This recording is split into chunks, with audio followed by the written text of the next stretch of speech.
Alright, selamat malam member PHP Indonesia. Selamat bergabung kembali dalam program PHP AD Online Learning edisi malam hari ini dengan topik yang very very special karena kita tidak lagi ngomongin programming, coding dan sebagainya. Mungkin teman-teman pada bertanya nih, ini PHP Indonesia kok pada ngomongin hal-hal yang tidak teknikal, nggak ngomongin coding, nggak ngomongin program.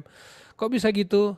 Justru itu yang saya mau kasih tahu sama teman-teman di komunitas PHP Indonesia bahwa di dunia teknologi itu bukan hanya coding aja, bukan hanya programming aja, bukan hanya cloud aja, tetapi dunia teknologi itu adalah dunia yang luas. Saya ingin membuka wawasan teman-teman terkait dunia teknologi bahwa teman-teman yang mungkin ingin berkarya di dunia teknologi itu tidak harus jadi programmer, tidak harus jadi engineer, tidak harus jadi DevOps, UI UX, tapi teman-teman juga bisa melangkah ke sektor-sektor lain yang mungkin masih relate dengan dunia teknologi. Oleh karena itu, kebetulan saya kenal banget dengan salah satu coach digital marketing yang sangat terkenal di Facebook, di LinkedIn, dan di Indonesia.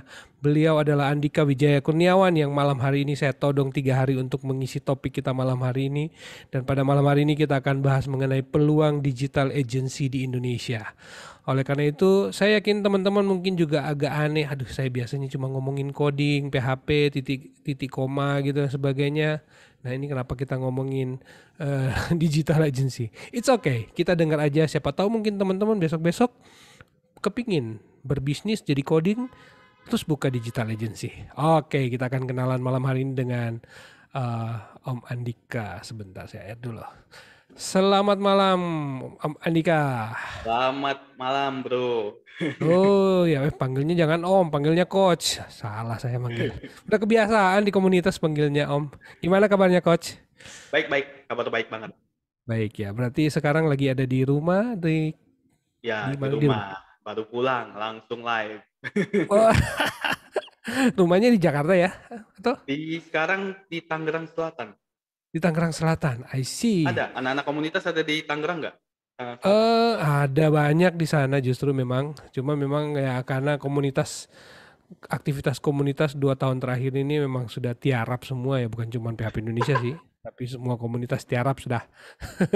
Tapi PHP Indonesia tetap hadir dengan webinar-webinar ini untuk ya memperlengkapi lah daripada kita nggak ada Support ya. aktivitas gitu.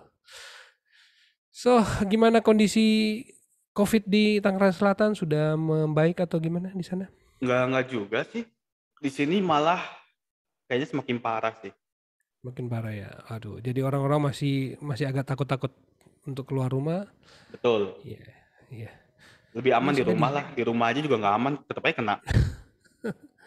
saya nggak tahu nih, saya udah seminggu terakhir nih semenjak bulan puasa, wah pulang dari rumah itu memang ya orang pada bersiap-siap buka, tapi ini jauh lebih rame banget.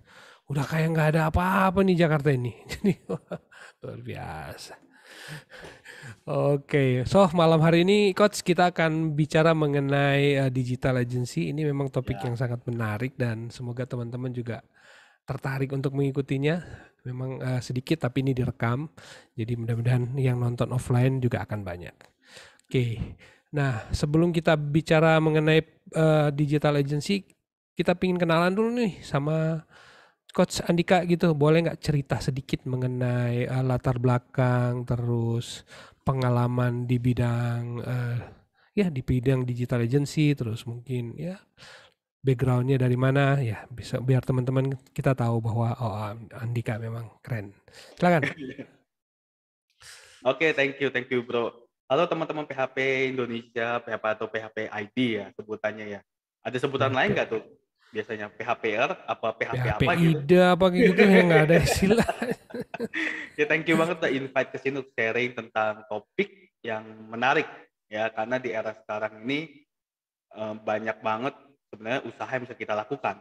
Nggak cuma menunggu dari company, nggak cuma menunggu belum lagi di cut gitu ya dari company, akhirnya kita kehilangan pekerjaan. No, banyak banget cara-caranya. Nah, sebelum kita bahas tentang itu, teman-teman semua, perkenalkan, nama saya Andika Wijaya Kurniawan. Saat ini saya dipercaya oleh Indonesia sebagai digital number one business coach. Ya, jadi untuk di kategori business coach kan banyak ya. Jadi saya kategori digitalnya. dan jam terbang saya udah 25.000 jam terbang lebih lah hitungannya kalau dihitung-hitung ya.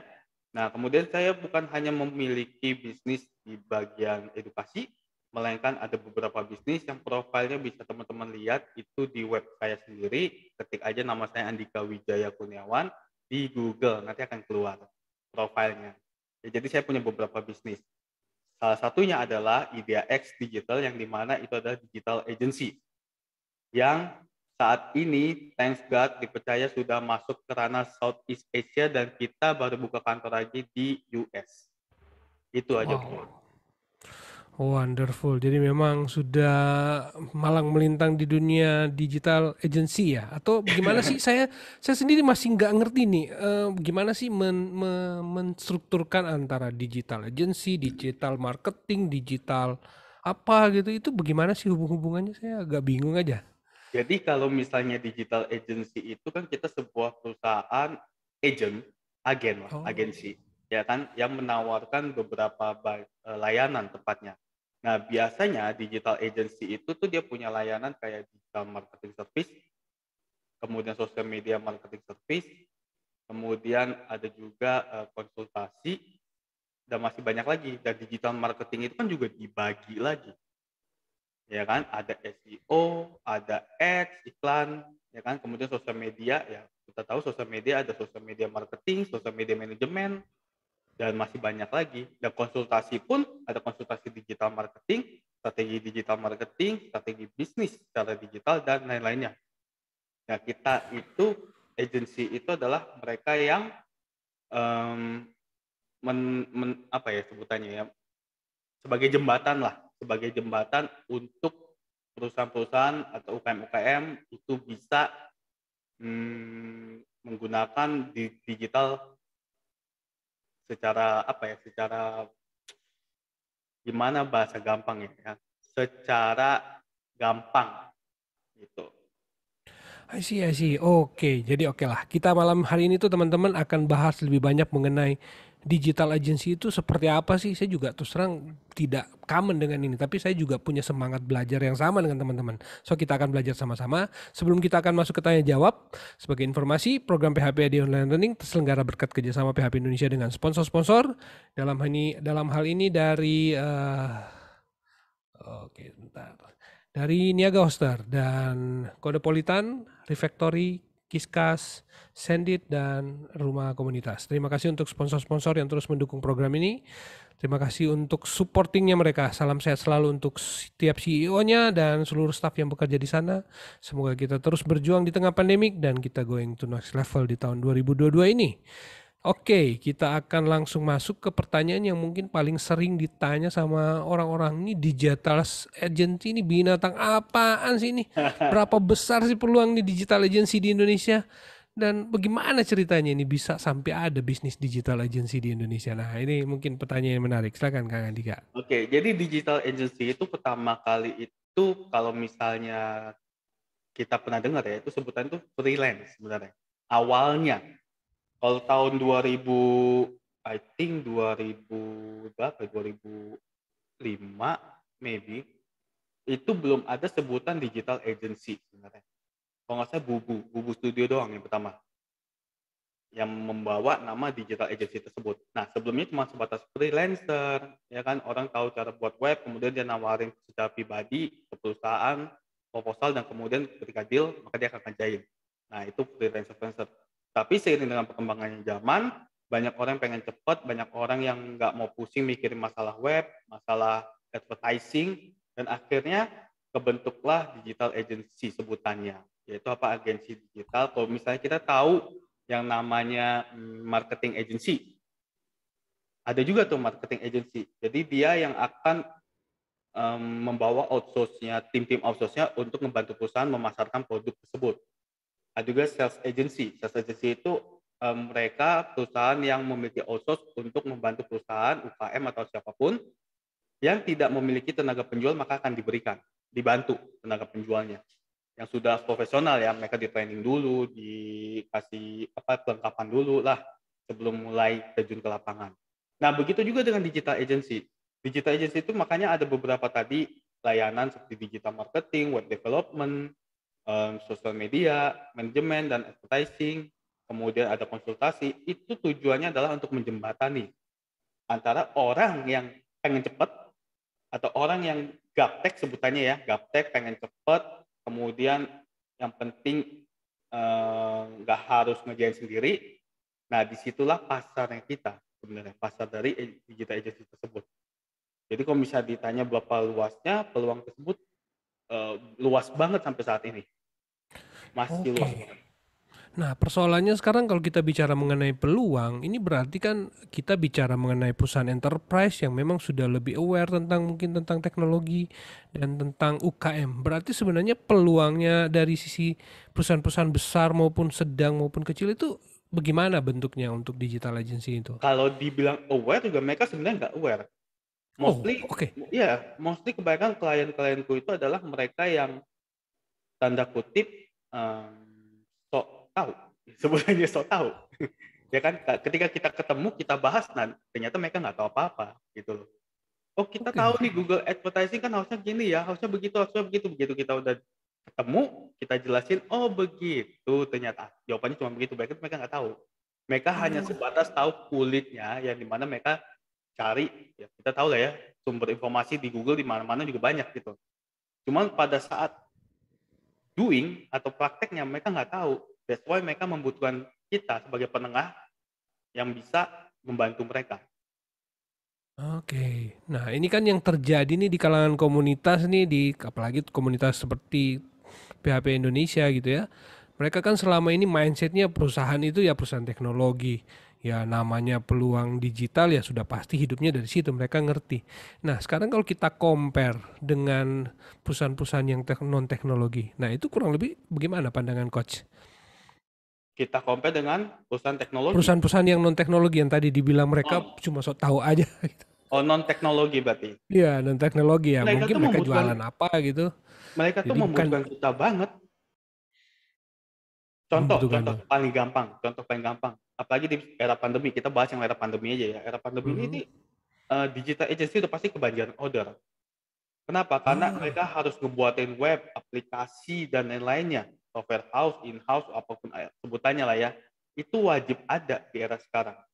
Dan apalagi kalau kita punya lisensi bukan lisensi, member sebagai apa ya, member di Google Play, yang which is kita bisa upload icon untuk aplikasi, itu akan lebih kepake lagi. oke. Berarti sebenarnya kalau namanya perusahaan digital agency juga melakukan pekerjaan untuk membikin website gitu ya, Iya, membikin oke, aplikasi aplikasi ya. I see. Wow, berarti benar-benar besar sekali peluang untuk besar jadi banget. digital agency ya. Oke. Nah, kalau kita lebih deep dive lagi mengenai peluang-peluang di digital agency, tadi kita sudah ngomong bahwa benar bahwa peluangnya itu gede banget. Tetapi kan ya kita juga ngerti bahwa namanya bisnis tidak pernah ada yang gampang. Iya. Pasti juga ada aja yang susah-susahnya, suka dukanya. Nah, mungkin coach bisa cerita nggak? Kira-kira kalau suka susahnya dan enaknya di membangun digital agency itu seperti apa? Kalau di era sekarang sih udah enak banget ya, apalagi buat teman-teman nih PHP Indonesia yang udah tahu tentang Google Ads, udah tahu coding lah, bisa buat web itu udah gampang banget. Tapi waktu di zaman gue ngebuat agency itu sekitar tahun 2009, Mhm. 2009, 2010, ya, itu tidak semudah seperti sekarang. Yang Oke. dimana orang-orang kan belum belum terlalu aware dengan internet ya. Buat web aja masih ogah-ogahan sebenarnya. Kalau sekarang kan memang orang cari, bisa buat web gak? Bisa buat web gak? Jasa pembuatan web, buset, itu bertebaran di internet. Iya kan? Oh, Nah, susahnya adalah ketika memasuki tahap pengembangan. Itu susahnya. Yang dimana kalau misalnya teman-teman yang mendirikan itu harus bisa menyatukan antara otak coding dengan otak non coding. Otak orang teknikal dengan otak yang bukan teknikal. Itu yang susah. Tapi kalau misalnya masih kerja sendiri, bangun digital agency sebutannya, tapi solopreneur. Solo itu berarti sendirian ngerjainnya. Nah itu nggak tahu pusing sih, karena semuanya kita handle. Kita yang under kontrolnya kita sendiri. Tetapi kalau udah sama tim, itu yang bikin susah. Kalau dibilang fun, senang, agensi itu sangat senang banget. Makanya nggak heran banyak perusahaan agensi yang timnya itu apa ya, hura-hura aja kerjaannya. Makan di sini ya kan.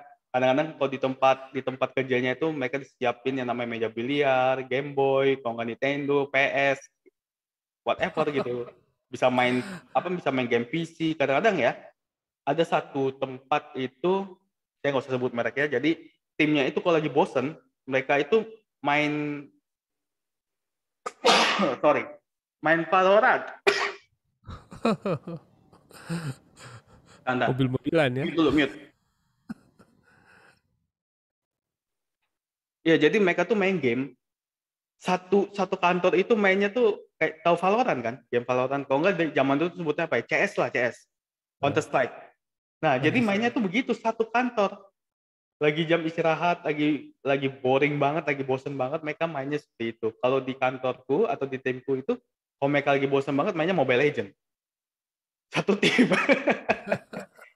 Nah, daripada akhirnya apa? Dari situ kebentuk lagi tuh pengembangan lagi. Ngelihat tim kantor bisa main Mobile Legend, ya udah akhirnya gue buat e-sport sekarang.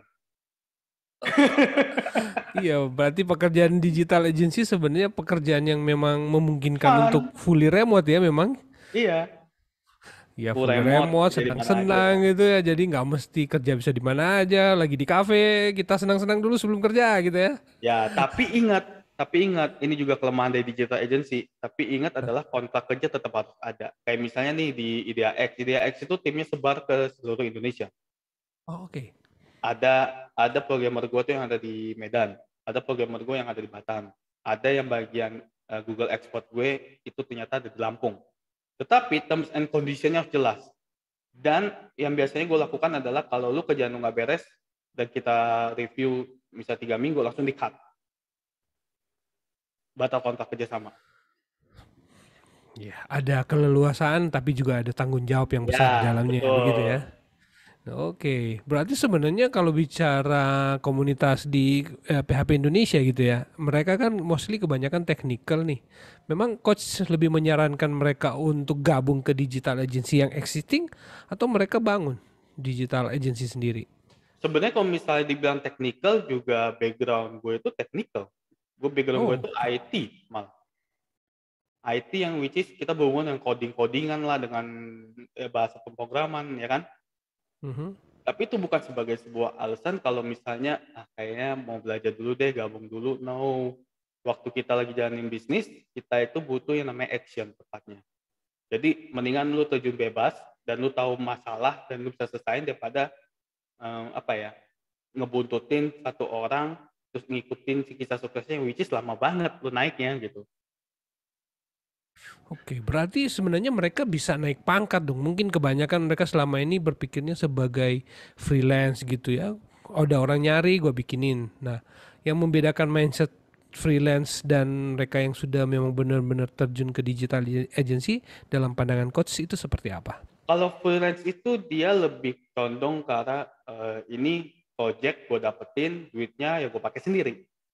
Pakai sendiri dalam arti bisa untuk dirinya sendiri. Kalau dia single, kalau udah nikah ya dia akan bagi ke keluarga. Hmm. Tapi kalau misalnya udah disebut kata tanda kutip digital agency, berarti lu harus punya tim. Nggak bisa kerja Oke. sendiri lagi. Tim which is tim gede gitu loh. Kayak misalnya gue sendiri itu ada programmer 8 orang. Programmer itu bukan programmer yang kayak script, yang kayak lu bro, yang kayak PHP dan lain-lain. Whatever itu gue nggak tahu, tapi yang penting gue minta project website jadi ya jadi gitu. Ada juga tim desainer gue itu ada 10.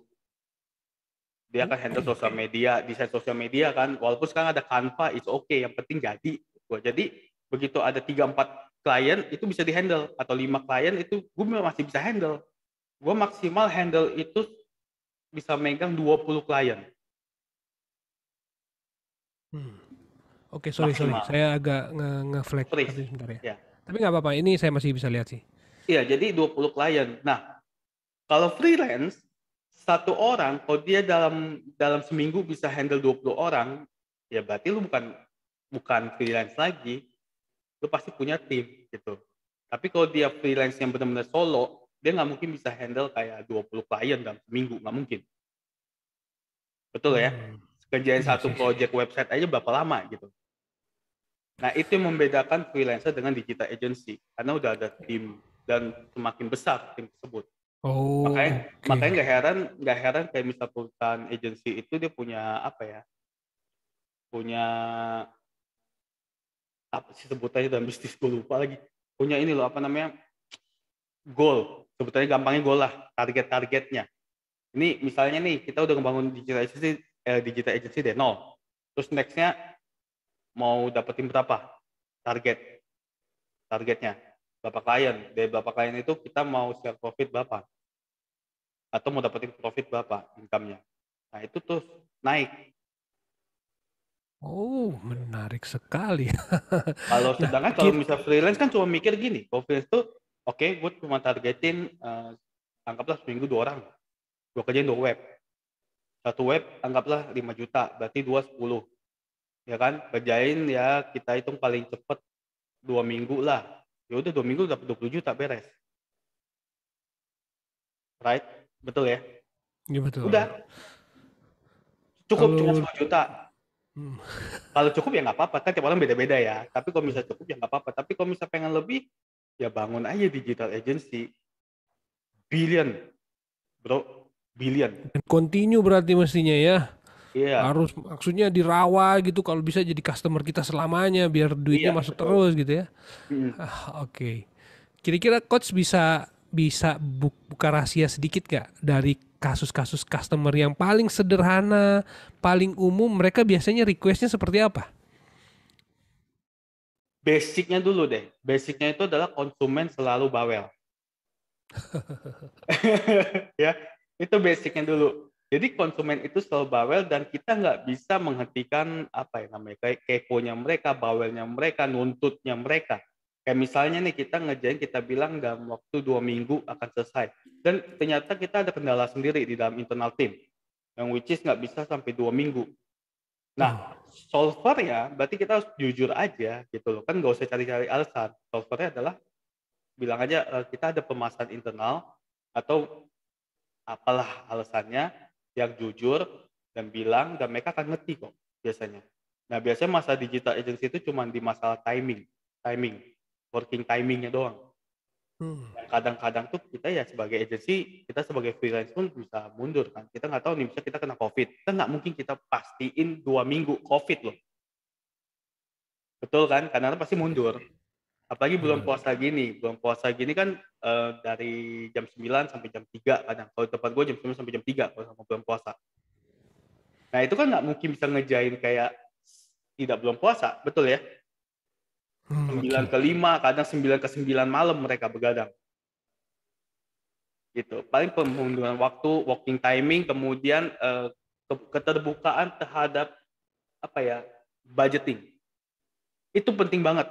Ini banyak teman-teman mungkin nanti yang bakal masuk ke digital agency atau pengen jadi freelancer, apapun itu sebutannya, budgeting buat klien itu atau buat konsumen itu sangat penting banget. Kalau nggak lu dibawelin. Contoh, jasa pembuatan website, kita tawarin lah pembuatan website, taruh 10 juta. Kita kasih invoice 10 juta, terus kita kasih detailnya pembuatan website 10 juta. Itu dia akan bawel. Gimana caranya supaya nggak bawel? Detailin 10 juta itu apa aja. Oke. Misalnya udah sama hosting dan domain, kemudian desain layout, bisa ini biaya, misalnya biaya orang desain per hournya berapa, lu hitungin situ. Jadi didetailin per hour, kemudian sampai selesainya itu berapa. Kemudian untuk development webnya per hournya itu berapa banyak orang ngejain, lu hitungin, totalin sampai 1 juta misalnya gitu loh. Nah kalau freelancer kan bingung tuh detailinnya begitu. Iya kan? Oke. Freelancer kan bingung kan detailinnya gimana nih. Biasanya bikin aja apa kamu minta bikin gitu. Tiba-tiba minta ini lagi dan akhirnya proyeknya Nah berkepanjangan ini yang jadinya. ketiga, biasanya konsumen tuh bawel di portfolio. Oh, oke. Dan gua paling nggak mau kasih orang portfolio. Serius bro. Setiap Karena kali ada klien yang minta portfolio, pasti gue tolak. Karena di IDX Digital itu punya privacy client yang dimana adalah kita nggak bisa kasih sembarang portfolio.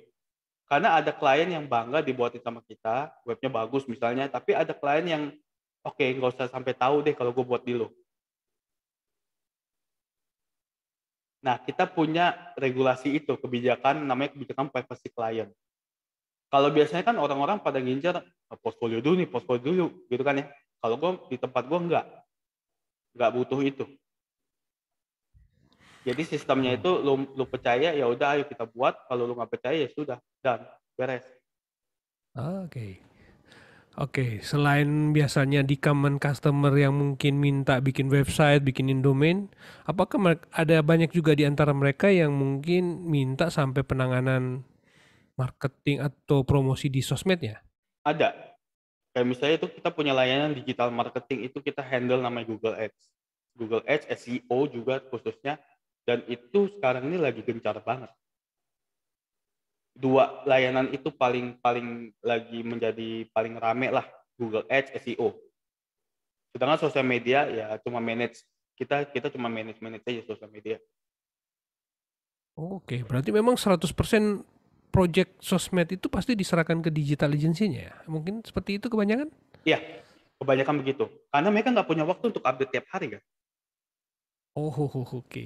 Nah, yang digital agency itu enaknya apa? Kita ngebayar waktunya mereka. Jadi waktu mereka kita ambil, kita ngerjain. Dan mereka akan membayar karena waktunya mereka kita ambil gitu ya. Tinggal cuma ada dua pilihan, bro. Ya kan? Aha. Eh, Wasting time apa save your time? Ya kan? Kalau Yes. mau wasting time ya udah lu ngerjain sendiri. Tapi bisa gak waktunya? Lu mesti handle bisnis lu, mesti handle jualan lu, mesti handle marketing, belum lagi update sosial media, nggak mungkin bisa. Walaupun dia punya tim, seberapa kuat sih timnya, ya kan? Kemudian Oh, seberapa expert timnya. Sedangkan kita ini kan yang digital agency ini kan di dalamnya punya tim-tim expert. Ada yang fokus ke Google Ads ya Google Ads aja. Di dalam Google pun gue punya tim dibagi lagi, ada tim analitik. Jadi dia fokusnya ke Google Analytics. Ada Google Console. Jadi dia fokusnya itu kayak Google Console, memantau pergerakannya, ke keywordnya dan lain-lainnya. Kemudian ada juga yang menghandle bagian ads, iklannya. Jadi fokus aja optimasin iklannya. Kalau iklan ini nggak naik, kenapa? Terus dioptimasi dan lain-lainnya. oh great, Begitu juga, keren. begitu Mhm. juga dengan SEO. SEO itu gue punya tim riset kata kunci sendiri. Cuman dua yang dibutuhkan dalam SEO, riset kata kunci sama optimasi ke klien, website klien. Gue punya dua sub tim itu. Oke, nah berarti kalau bicara semua pekerjaan-pekerjaan digital agency itu seperti ini, sebenarnya apa sih yang akan kita lihat dari komentar dari si ownernya sendiri? Apa itu result hasil dari seluruh kerja keras kita itu? Nah, biasa KPI-nya itu adalah mereka pengen, ya sama aja sih, semua konsumen pengen jualannya tuh naik. Itu doang. Iya kan? Penjualan tuh naik. Ya kita nggak bisa janjiin, karena digital itu kan kita bertarung dengan berapa ribu, puluhan ribu, ratusan ribu orang. Tetapi kita harus bisa pastiin bahwa web tersebut pasti akan mendatangkan traffic. Jadi kita kasih hitung-hitungannya ke mereka. Karena kan digital itu ada hitung-hitungannya, kayak misalnya traffic datang 100 dibagi 10%. Kemudian dibagi lagi 1%, berarti sama dengan, jangan bilang pembeli, kemungkinan akan membeli. Itu kan ada hitung-hitungannya, jadi kita kasih presentasi hitung-hitungan. Oh, oke. Dan dari pengalaman selama bertahun-tahun di digital agency, rata-rata owner akan selalu bilang gimana nih sama coach? Oke, gitu doang. Naik nih penjualan gue nih gitu ya. Wah, memang hebat bener loh gitu. Paling gitu-gitu doang ya komplimennya ya. Ya udah kita karena lanjut tahun lagi karena gitu. kalau kita udah mulai pitching ke klien, kita kayak apa ya, kayak presentasi ke klien, gue itu kan orangnya paling suka apa ya, strategi. Gue paling I suka see. strategi marketing dan strategi penjualan. Jadi yang namanya orang strategi itu menutup kemungkinan orang-orang akan bertanya. Ngerti bro? Jadi sebelum dia bertanya, gue udah susunin pertanyaannya, akan dia tanyakan dan gue udah jawab di presentasi tersebut.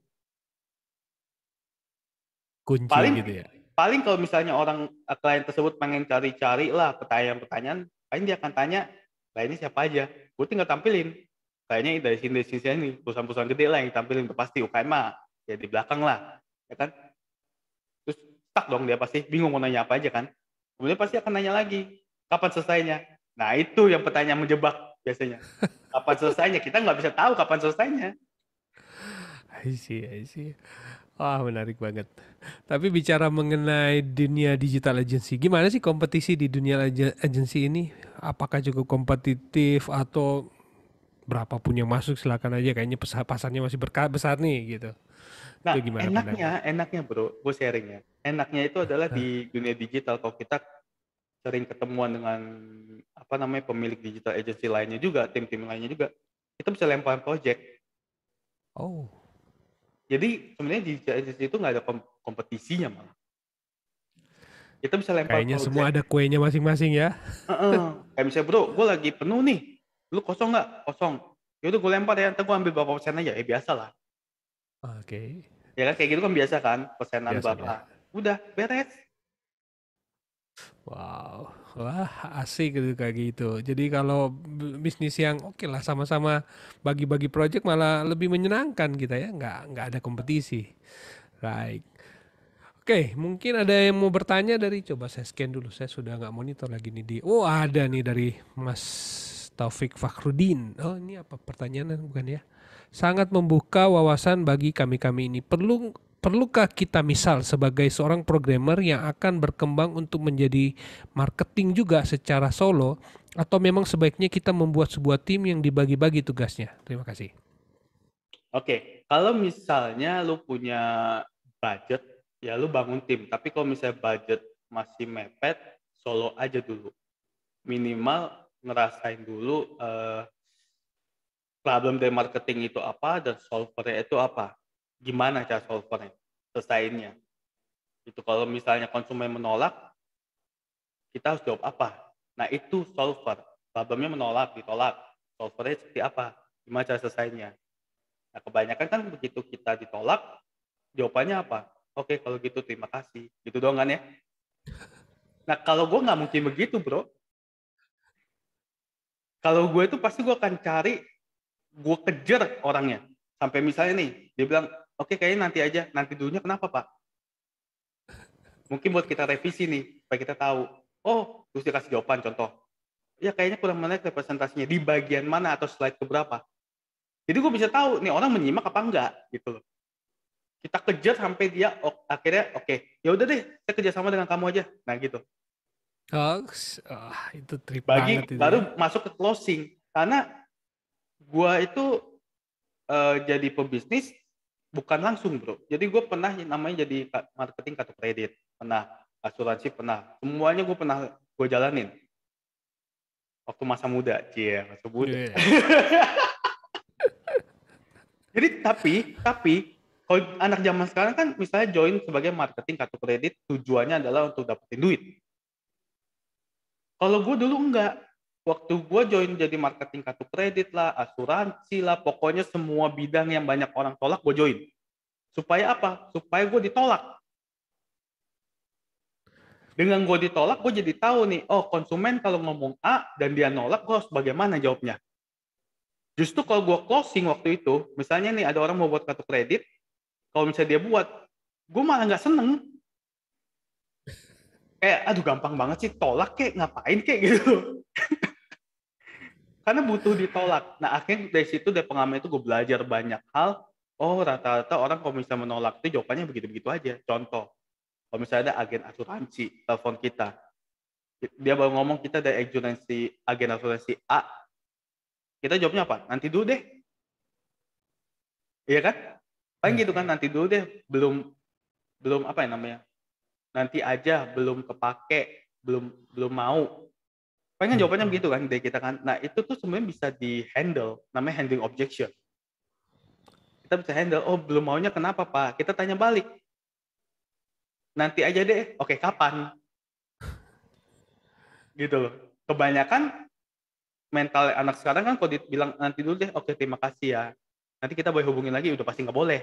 Udah ada kata terima kasih. Iya ya, berarti teknik yang sama juga bisa digunakan untuk dunia digital agency ya. Iya, sama. Nah, Oke, jadi untuk sama menjawab ya. itu, ya kalau misalnya mau marketing secara solo dulu, ya do it. Lakukan gitu loh. Lakukan aja secara solo dulu. Kalau udah ngerti marketing seluk-beluknya, baru bangun tim dan ajarin ke tim. Makanya Iya. ada namanya apa tuh namanya? SOP akhirnya. Ya pada akhirnya kita harus bikin SOP dan sudah Ya, pasti kalau kita kerja by tim biasanya proyeknya itu nggak berlipat kan, pasti malah berlipat-lipat kan betul. biasanya. Betul. Karena kalau misalnya kita solo kan kita cuma bisa handle yang maksimal berapa sih? Kita kerja 24 jam. Gua 24 jam kerja. Berapa sih 18 ya? Berapa 8 jam ya? 8 jam ya, kalau programmer mungkin bisa lebih ya, katakanlah 16 gitu. Nah, Ya, tinggi banget juga. 16 jam itu satu klien. Lu bisa ngerjain berapa klien. Tapi kalau misalnya lu punya tim, contoh 10, satu orang 16 jam, 10 orang juga bisa berapa jam lu ngerjain berapa klien tuh dapat. Oh, iya. Iya. Saya juga pernah dengar ada coach yang bilang bahwa satu orang ngerjain katakanlah 3, 2 orang bukan berarti 6, itu bisa 9, bisa 10 katanya. Betul, Ah, betul. oke. I see, berarti berlipat gitu ya dengan kita membangun tim. Alright, oke. Saya coba scan lagi, ada yang mau nanya nggak nih ya? Oh, belum ada. Berarti kita akan masuk ke, sudah menit ke-37. Pertanyaan terakhir. Nah, lebih baik digital agency fokus berapa jasa nih? Nah, dalam perspektif coach gimana? Nah, ini yang paling menarik nih, bagus Bu pertanyaannya. Jadi kalau misalnya digital agency itu kan ada berbagai macam jasa tadi ya. Tapi untuk di era sekarang lebih baik fokus. Contoh, kemampuan kita cuma bisa di SEO. Fokusin di SEO. Gedein di SEO-nya gitu. Contoh, digital agency SEO expert, spesialis khusus SEO. Jadi orang akan cari yang nggak campur-campur. Fokusin satu niche, sebutannya satu niche, SEO ya udah SEO. Sosial media manajemen, bangun tuh sosial manajemen agensinya. Misalnya dia bisa Google Ads, ya udah bangun Google Ads-nya. Tapi kalau misalnya mau amfibi atau banyak layanan, usahakan relevan.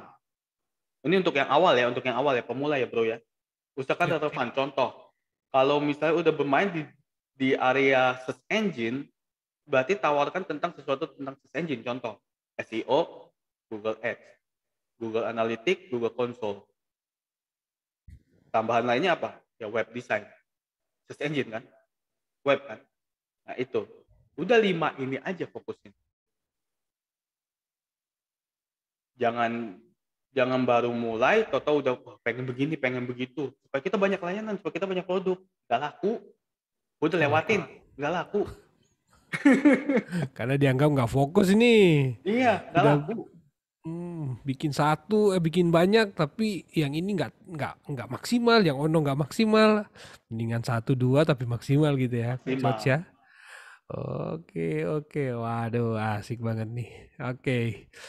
Ini sudah jadi pertanyaan kita terakhir. Saya mungkin mau menantikan teman-teman yang masih mau bertanya, baik di grup. Ada 9 orang yang hadir nih. Terima kasih teman-teman. Masih perbincangan kita menarik banget malam hari ini. Karena saya ingin membuka wawasan teman-teman bahwa oke lah kita ngerti teknikal, kita ngerti coding. Tapi kita upgrade dong. Ini 2022 nih. Ini UKM dan enterprise semua butuh nih going to digital. So, kenapa kita nggak bantu dengan belajar dari coach-coach kita yang akan sharing 1, 2, dan 3 malam ini. Baik, karena nggak By ada the yang way, sudah bro. nanya nih coach, berarti Bro, kita, halo? by the way, Aha. sebenarnya orang teknikal itu bisa loh. Dia join 3 orang aja untuk ngebuat software house, itu Mhm. bisa banget. Bisa banget bikin Bisa digital banget. agency gitu ya. Bentar ya. Oke. Bisa banget. Digital agency, tapi di area pembuatan aplikasi. Aplikasi dan website. 2 itu aja fokusin. Tapi jangan sendirian, karena pasti, ya lu kalau mau berkembang gede, banyakin tim lah. Nggak bisa sendiri. 3 orang aja ngumpulin, 3 orang misalnya yang satu visi, satu misi gitu ya. Udah tinggal running jalan buat web tentang digital agency-nya, namanya apa, kemudian iklanin, beres. Dapetin Mestinya mereka klien malah lebih pertama. tahu gitu-gitu ya. Udah nggak perlu belajar lagi tuh, sudah Iya, makanan harusnya sehari-hari tadinya ya. iya. Apalagi coding kan udah makanan sehari-hari, nggak usah pelajari lagi. Dan itu Oke. jadi. Ngincar aja ya market di sekitar-sekitar, kamu mau going online nggak? Kita bikinin website kayak gitu. Nanti kita bantuin promote di sosmed gitu mungkin ya. Iya, iya betul. I see. Oke deh, mantap deh teman-teman. So, pembicaraan kita akan, karena terbatas waktu, jadi kita akan lanjut besok malam nanti. Teman-teman, sebagai informasi, kita 3 hari ini akan dipandu, ya bersama dengan Coach Andika. Dan besok malam kita akan ngomongin membangun bootstrap digital agency. Masih ada hubungannya dengan topik kita malam hari ini. Mungkin Coach bisa kasih teaser untuk topik yang akan kita bahas besok, kurang lebih seperti apa ya?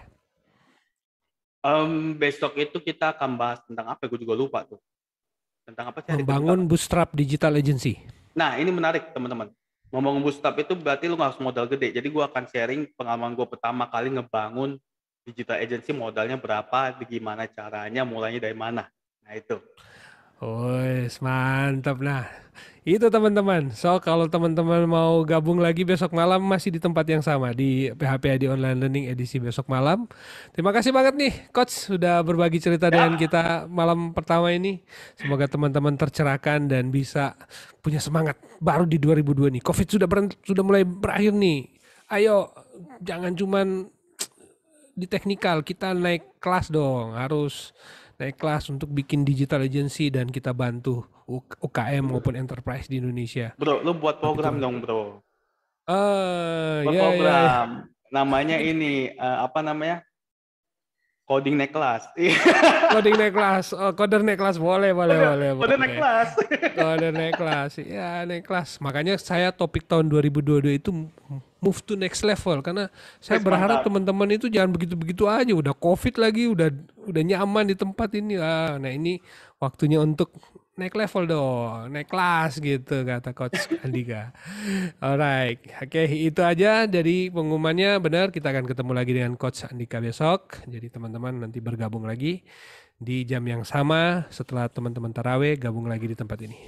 Dan masih ada ucapan terima kasih untuk Om Irfan Maulana dan Carikbot aka Om Luri Darmawan yang terus mendukung program ini. Teman-teman yang yang terlambat mengikuti diskusi dan talk show yang menarik kita malam hari ini, teman-teman bisa berkunjung ke channel Tekno bareng Peter di YouTube, bisa nonton seri ini, baik seri ini maupun seri sebelum maupun online learning yang sudah pernah lewat dari seri 1 sampai dengan 183 hari ini.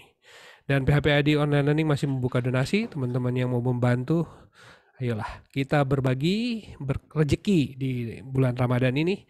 Teman-teman bisa berkunjung ke s.byphp.id/donasi dan menggunakan e-wallet teman-teman. Oke, dengan demikian berakhir sudah PHP dan kita. Coach, sampai ketemu besok malam. Sampai ketemu besok semuanya. Thank you, bro. Yuk, semangat.